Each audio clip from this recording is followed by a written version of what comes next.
Just got a tip, there's no debate. I know a gent that'll set you straight. It's Vinny Valentine. Good fellow who's got what it takes. A New Yorker to make no mistake. It's Vinny Valentine. And if you're feeling real blue, call on Vinny. He's gonna tell you who's better than you. Elizabeth Street, Little Italy. Hangs with his pals, yeah, that's where he'll be. It's Vinny, a friend of mine. Stand-up guy from the Lower East Side. Take it from me, he's one of a kind. It's Vinny Valentine. Who's better than you? Hello, everyone, and welcome. I am your host, Carisa Clark. I am always so happy to be here, and I think that you know that. I am especially excited because I have a wonderfully talented guest today. Not only is she so creative and kind and innovative, she is a professional chef, and she also dreamed up this wonderful world and made books out of it. So she's actually an author now, too. So I am very, very excited to introduce Miss Alyssa Gangeri. Welcome to the show. Thank you so much for having me. I'm very, very happy to have you here. I'm so excited to be here. Good, So wonderful. excited. Well, you know what's so great about you is that you are someone who just takes a lot of initiative. I think that you're a go-getter, and you just make things happen. So you have a really fun story, Yeah. and I think that your story starts kind of when you're little. When did your passion start with food? Tell us about your relationship with food. So growing up, my mom was always baking, my grandmother was always baking, my grandparents always had a house in Cape Cod, and my brother, my dad, and my mom always went and played golf, and I just always found myself baking things, whether it was cinnamon buns to cookies to Yum. pretty much everything. Right. And I really loved it, and I loved that it made other people happy. So Isn't that true? It was really, Yeah. it's a really cool experience to make something and see other people take joy in it. Right. So I really, truly found a passion in that. Okay. And after graduating high school, my parents said to me, find something that you love to do every day and that you can wake up and see yourself doing every day and be happy with it. So I found myself going to the Culinary Institute of America, and I became a chef after that and traveled all around. I love how casually you say that.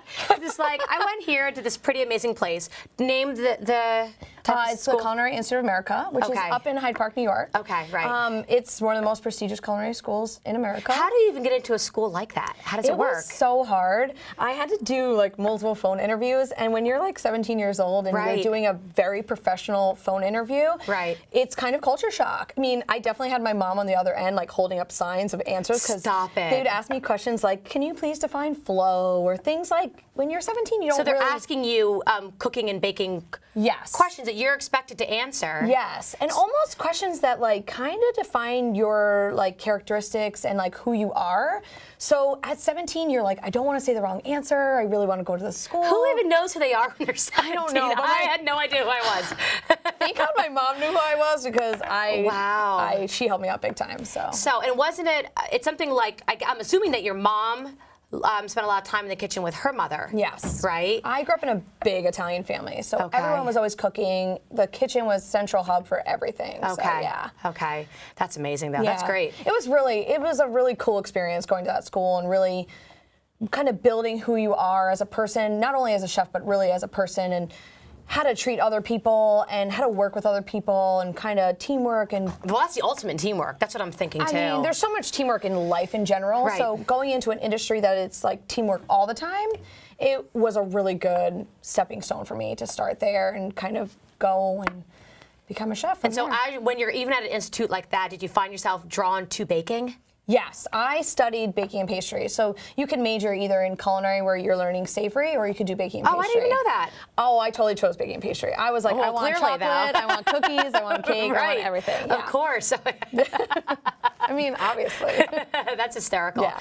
Well, it's funny now, even if you're to fast forward now, I know that you've told me oftentimes when you go on trips, it's always around food and it's Yes. always where you can learn. Yes. So I love pastry. I studied pastry. My life revolves around pastry. But I really love now, like as I'm older, traveling and really seeing different types of food and seeing culturally how other people put food into their life and how it brings their family together and stuff like that. It's complete togetherness. Oh, it's awesome. But it's complete togetherness. It puts iPads, phones down. You're kind of congregating over a meal. You're discussing what you did during your day, or even who made this meal and why it's so good because there was so much love put into it. Right. So oh my gosh, that's such a good point. I love it. I think it's such a great cultural experience to go experience food in other countries. Well, you know what I love too? What you said about what your parents said. You know, find something that you love doing every day that you have passion for. Yeah.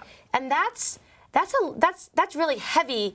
That's a really heavy thing to say to a child because the weight of what they were saying was going to impact you. Yeah. You know, it isn't like they said, we need you to make a certain amount of money or the hours of days you're going to work. It's just really what turns you on, what excites you, because oftentimes it is your everyday groove. Yes. Right. And I think it's really important no matter what to find a passion in what you love, whether it's, you know, your personal life, but professionally too, because I think it's a large part of your life here in America, your job. And you attract people. Like when you're happy and you're loving what you're doing, you're also attracting people.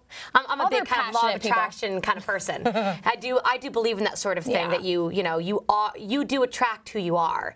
So I think it's really great just kind of parenting advice too. I think that was probably the best advice I've ever gotten because it really built who I was as a person, and I realized being a passionate person, I had other passionate people, like you said, you kind of attract that. So I have so many amazing... Speak that same language or something. I love it. Like I just love having passionate people around me because it makes my passion even bigger. And it kind of every day. Now, sometimes people like tease me a little bit where I may say, hey, good morning. And they'll be like, you're really happy because I am kind of happy in the morning, right?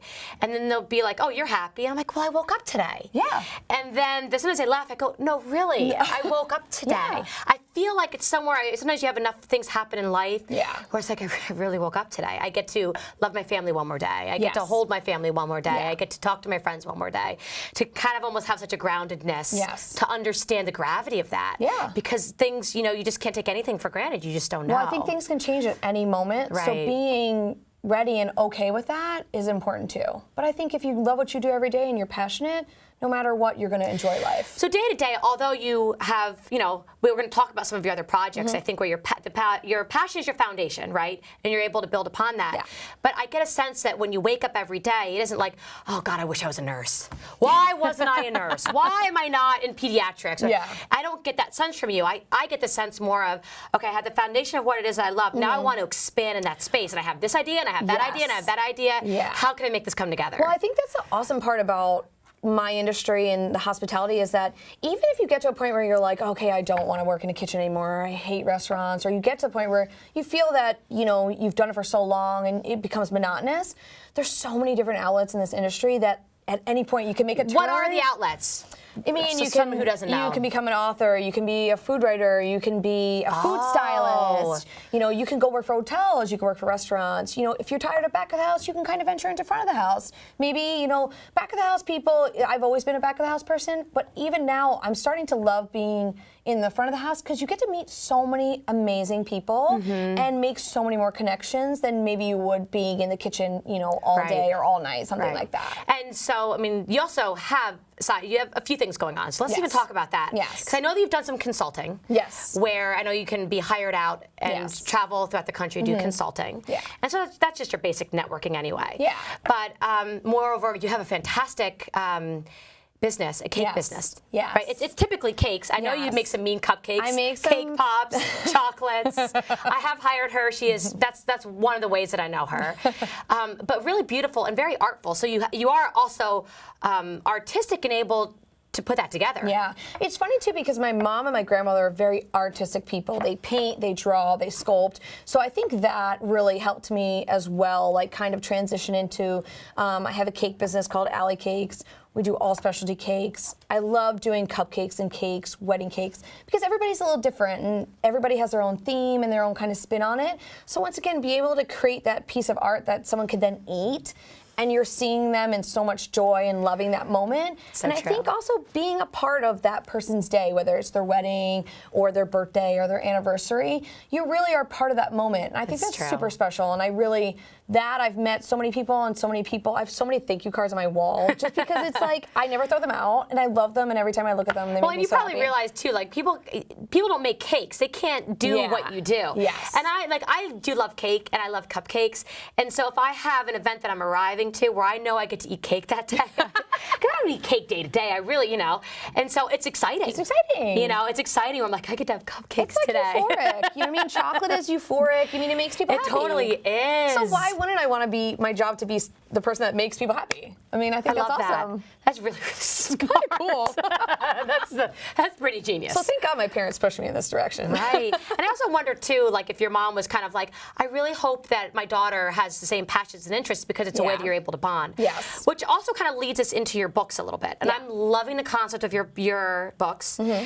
And I know that it just started as one idea, and you get it done. You do the Yeah. work to get it done. So please tell everyone about how you came about your books and what your books are about. So I always wanted to write a cookbook. I mean, being a chef, and I was a chef for 12 years before I wrote my books. I have so many recipes and so many awesome people that I've worked with. Right.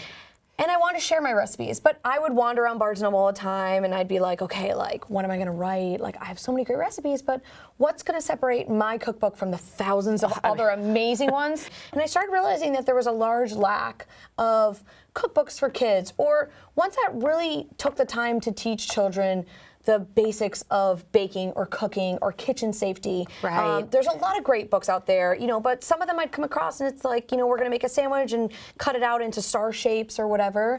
But I think they kind of miss the point of teaching children the basics of being in a kitchen, being comfortable in a kitchen, learning how to crack an egg. What are all these tools for? What's a whisk? What's a wooden spoon? What are How to teaspoons? measure even, right? Just how to measure things as well. You have to be taught that at some point. But I Right. think it's really kind of nice because I started thinking to myself, learning to bake is following directions, math, counting, measuring, all of these really life skills built into one thing that gives you a product at the end. But children don't even realize that they're counting, that they're measuring, that they're doing They don't. math. And it's kinesthetic. Yes. So it's the fact you get to touch the product, Yes. see it, and read the book as well, Yes. and it's interactive. You're Yes. hitting a lot of different senses. Correct. So when I finally decided to write the children's book, I realized that it was going to be the first ever storybook cookbook for kids. So it walks children through everything from measuring, mixing, baking, safety, cleaning, the importance of being clean, the importance of washing your hands, a lot of basic stuff. But each book is one recipe. It teaches them that full entire recipe within a storybook. Right. And then at the end, they have the full recipe along with a variation guide. So they kind of make it their own. That's cool. Because I really viewed it as a do-it-together project in the beginning, which I'm so happy that it's taken off that way. And Right. I've met so many amazing parents that have been like, this is amazing.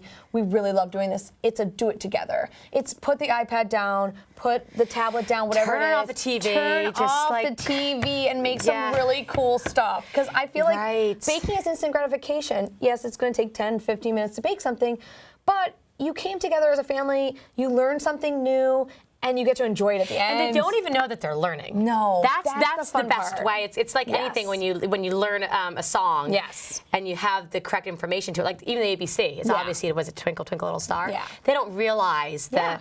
the foundation and how one does Yes. grow. And on, I started on top realizing of each that other. with children's songs, some TV shows, and that's when I started realizing there was a large gap for children in the cooking area. And I always, as an author, you're like, is this going to work? Are people going to like it? I've had moms come up to me and say, I burn boiling water. There's no way. Gosh. If that's even possible, apparently it is.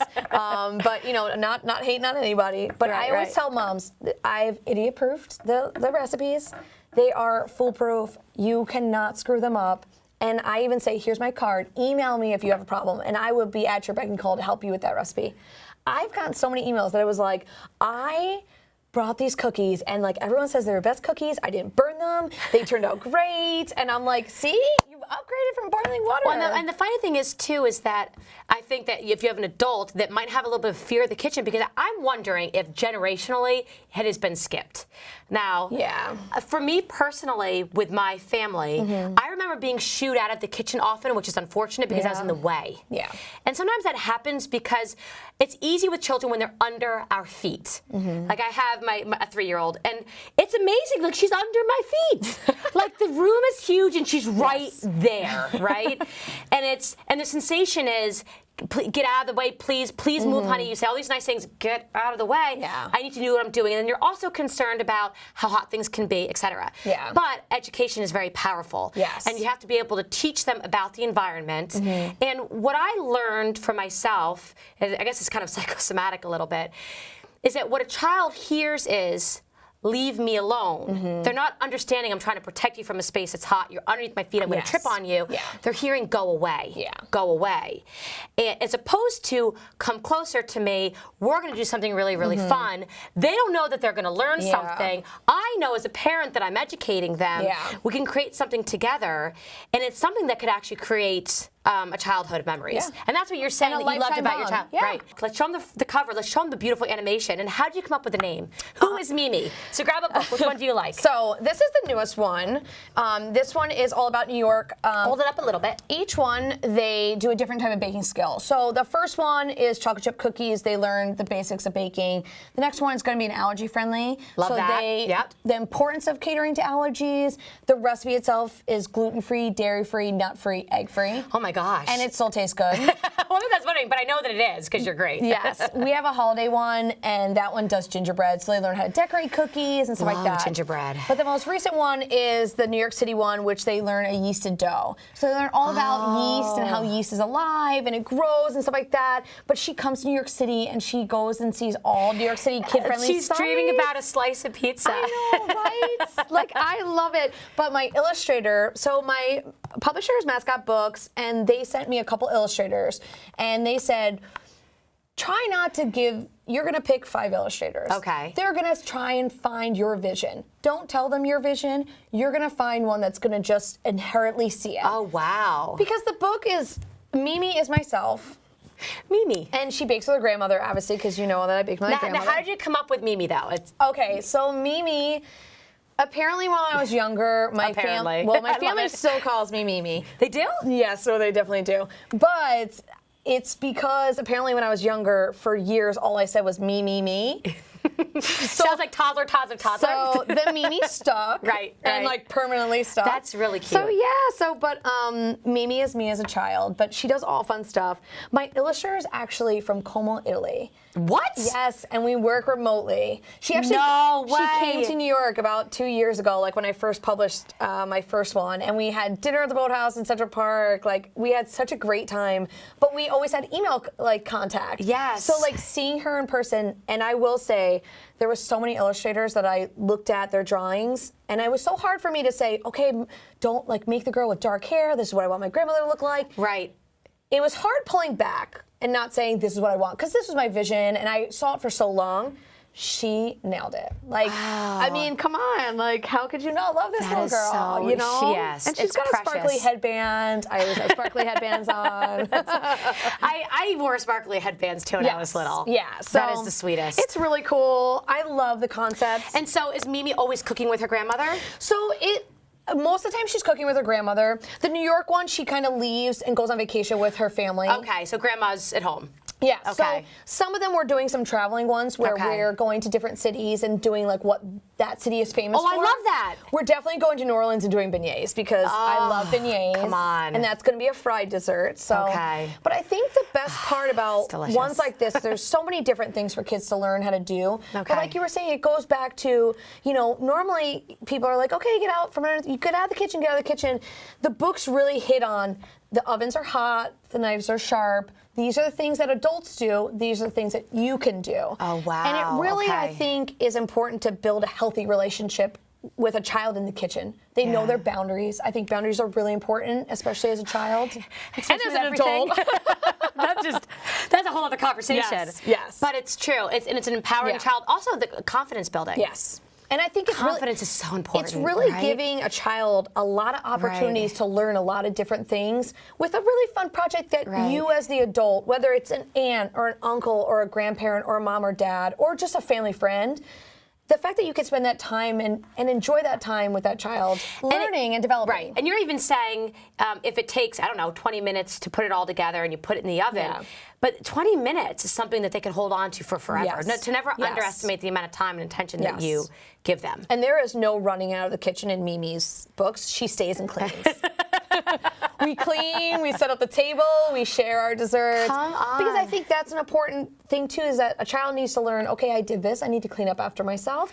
I need to share. Yes. Oh, yes. I want to share what I made with other people because, like I said, that's something that I enjoy so much about doing this, is that seeing the joy that other people get. And so now you also have a lot of appearances. You've been having appearances in the metropolitan area, at Barnes & Noble specifically, and then sometimes other people do hire you out. Yeah, we do a lot of independent bookstores because we're really supportive of independent bookstores. Okay. I have a small publisher, so we're always very pro independent bookstores. I think mom and pops are awesome. Mom and pops, I own a restaurant with my husband, so it's a mom and pop place, so we always try and support kind of small businesses. We do a lot of Barnes & Nobles. We're all over New Jersey, New York, Long Island, Staten Island. So And so you show up, you have your books, they're able to meet with you. And I know on your social media, what is your social media again? What's the name of your Instagram? So my Instagram is Gangeri. And my Twitter is AllyGan. Because I know I saw there where you're interacting with children, you're teaching them how to bake. You're doing something, because I see you with your chef coat on, showing up. We bring like chef hats, and like some visits, we do a lot of school visits. We do a lot of career day visits. So we talk about becoming a chef, becoming an author, kind of inspiring kids to like explore hands-on careers. But then there's other ones that I just did a pizza party, and we did big dessert pizzas and stuff like that. So we try and, as much as we can, try and get the kids' hands on with appearances. What's the children's response to you? I mean, to be honest, it's so nice and so warm and welcoming, and the kids are always so nice, and the parents are so happy to find something new to do that, like I said, is not an iPad, it's not an app, it's really one-on-one time and doing something together that you both can enjoy. Right. Yeah. Oh, that's a lot of fun. Yeah, that's it's great. a lot of fun. I mean, I really, truly love doing it just because I get to see the joy that other people are taking out of it. I think it's such so a big great. deal too. Especially kids. And I feel like I remember growing up, and I always felt like it was a weighted topic. Like, what do you want to do with your life? And I feel like people often go to the idea of having an occupation where they're forced to sit down at a desk behind a computer, or they do have wonderful jobs that are very helpful. Say, being a nurse, being a doctor, being a dentist, being a teacher.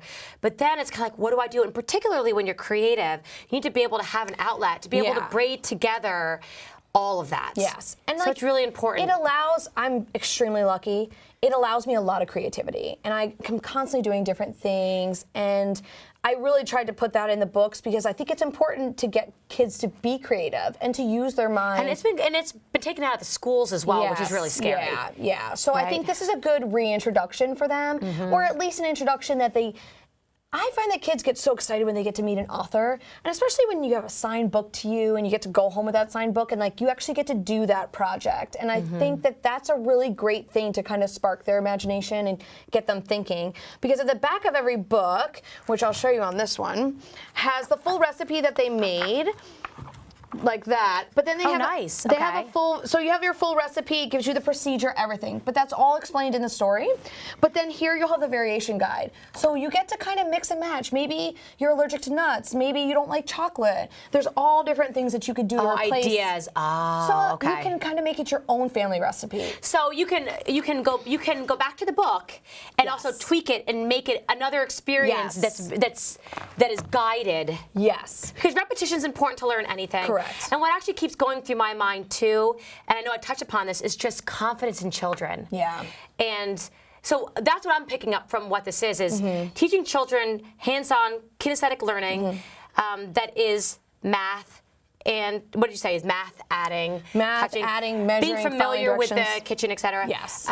And also kindness. It's about giving to other people. Yes. I find that that's You a know, very and important. that's a big deal. I really love that every book kind of ends in her sharing it with whether it's her brothers and her sisters or her friends or her class. There's one where she goes in and brings stuff to her class. Right. I think that's very sweet. I think it's a really great way to get people interacting, and it's important to realize, like I said, the allergy friendly. It's important to realize, why some kids can't eat that granola It's bar, or serious. why they can't have that peanut butter cookie. And it's not just, they can't have that. Right. Trying to explain a reason why they can't have that, and why it's important serious. to cater to that. Right. Yeah. That's incredible. I love you. it. I love that you had the idea and you had the follow through and you figured out a way to get something published And listen, as well. it wasn't easy. I mean, it was a very hard path, and I'm very, very lucky. I feel very lucky. And it's a great thing to do to publish a book and see your name in a book. It's amazing. It's a very hard process, though. But it's also worth it, because don't you think anything that anything that's you work for? Yes, I think if you worth. work hard enough and you put your mind to it and you really focus on that goal. Yeah, absolutely. It's amazing to get that goal accomplished, and then you just got to figure out another And then here's goal. the tangibility. I know. It's the tangibility. It's wonderful. And lastly, I was going to say, everyone can see this beautiful assortment of granola bars. And ironically, I am someone who does have an allergy. So I know that you're definitely speaking to me. I know that you're aware of this, because we had a conversation of she would like to bring a recipe of something that is a no-bake, easy to make, but a little bit later in my life, I ended up getting a nut allergy. And I don't know why. I have a theory, but nonetheless, it can be incredibly dangerous for me. So I am the face for that, for sure. So kindly tell everyone a little bit about your granola bars here. So I thought perfect for summer, kind of no-bake, kind of quick recipe you could do with kids. This is a gluten-free, nut-free, egg-free granola bar. That's really amazing. easy, a lot of interchangeable things. This one's got cranberries and dried blueberries, sunflower seeds, pumpkin seeds. Yum. Really good, healthy things that are quick, accessible at the grocery store. You can make it in under an hour, and you can kind of leave it out, and it's a great snack. And it's just, I feel like it's a great summer thing when you're by the pool, and it's kind of a quick kind of energy snack. Right. And something that's very, very hearty. I like to call this a 10 o'clock or a 3 o'clock snack. Yes. Where it's like, that sometimes you want to be going to grab your coffee, etc. But you really need to keep your blood sugar up. And keep yourself energized. Yes, especially this summer with the kids being off. And I think also these are a really easy way to get kids eating healthy.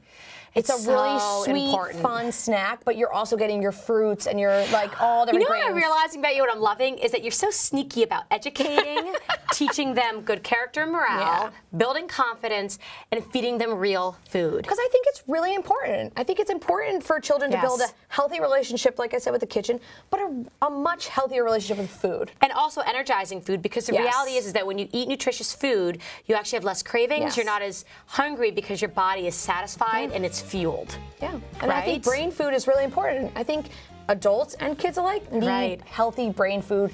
Get your creativity going. And they're growing. Yes. Last time I checked, and I know we want our kids to grow up, but we also, as adults, don't necessarily want to grow out. We want to eat our whole grains. Yeah.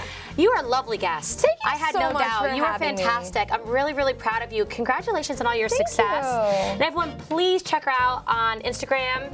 You said on Twitter as well? Yes, and Facebook. On Facebook. And please check out her books, Mimi's Adventures in Baking. You can check it out online. It's been a pleasure, and I don't know, I'm hoping that you're going to let me enjoy some enjoy some of these, and that I think that I will. By all means, thank you so much for your time. I wish you well. It's been another fun episode. Again, I'm your host, Carisa Clark, and you can find me on social media as well, Carisa Clark Official on Instagram and Carisa Clark on Facebook. So don't hesitate and reach on out to me. I wish you well.